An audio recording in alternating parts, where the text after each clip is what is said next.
दोस्तों ये केस बहुत ही सीरियस कंडीशन में था। पशुपालक का कॉल आया हमें। इस केस में ये था दोस्तों कि जब पशुपालक कॉल आया था वो बोल रहा था पशु 2-3 दिन से डायरिया कर रहा है, उसका पेट छूटा हुआ था।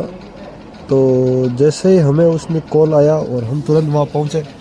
देख सकते हो हमने गाय को अच्छे से कंट्रोल किया। कंट्रोल करने के बाद हमने ट्रीटमेंट शुरू कर दिया था। ऐसी चीज़ें जब भी आप जाते हैं फील्ड में अच्छे से डायग्नोसिस करें। डायग्नोसिस करने के बाद जो ट्रीटमेंट होता है जो उस पशु को दिया जाता है वो दें। इस पशु को ये ट्रीटमेंट दिया गया था जिससे बायोट्रिम और बी कॉम्प्लेक्स एट्रोपिन और मेलोनेक्स, ये ट्रीटमेंट आप दे सकते हैं फील्ड में। जब किसी पशु को डायरिया या पेट छूटा हुआ है तो ये ट्रीटमेंट आप दीजिए, इसमें बेस्ट आपको रिजल्ट मिलेगा। फील्ड में आपको ऐसे केस मिलते रहेंगे।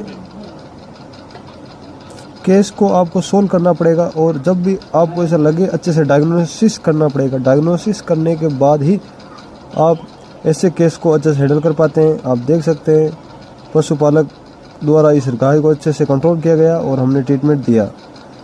दूसरा केस, जब हम यहाँ से फ्री होकर जाते हैं तो एक बकरी के आप देख सकते हैं थन में दिक्कत थी।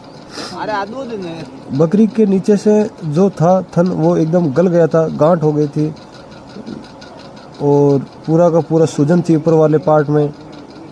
तो हमने इसको वहाँ पे फिर इसको ट्रीटमेंट दिया, उनको बताया कि ये इसका ट्रीटमेंट चलेगा कम से कम 2-3 दिन से। जो ऊपर वाली चमड़ी है वो सड़ गई थी और ये ट्रीटमेंट इसका चलेगा।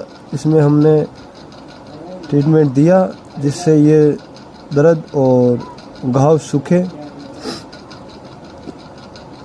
इसका लगभग ट्रीटमेंट दोस्तों 3 दिन चलेगा, क्योंकि ये ट्रीटमेंट इन्होंने ध्यान नहीं दिया था। ये अभी इसको 3 दिन हुए थे गोन को बच्चा दिए हुए और इन्होंने कहना है कि ये पहले से ही 3-4 दिन पहले से ही इसके ये स्वेलिंग थी।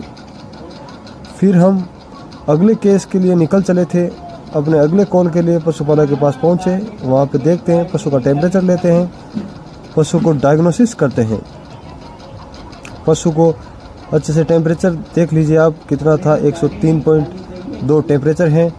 और इसका जब टेम्परेचर लिया तो हम डायग्नोसिस किया, पालपेट किया तो पशु कुछ खा पी नहीं रहा है, चर नहीं रहा है,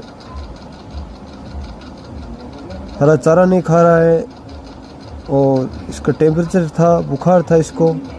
दूसरी चीज़ इसमें एक और समस्या थी दोस्तों, इसमें जो बच्चा था पेट के अंदर वो मूवमेंट नहीं कर रहा था।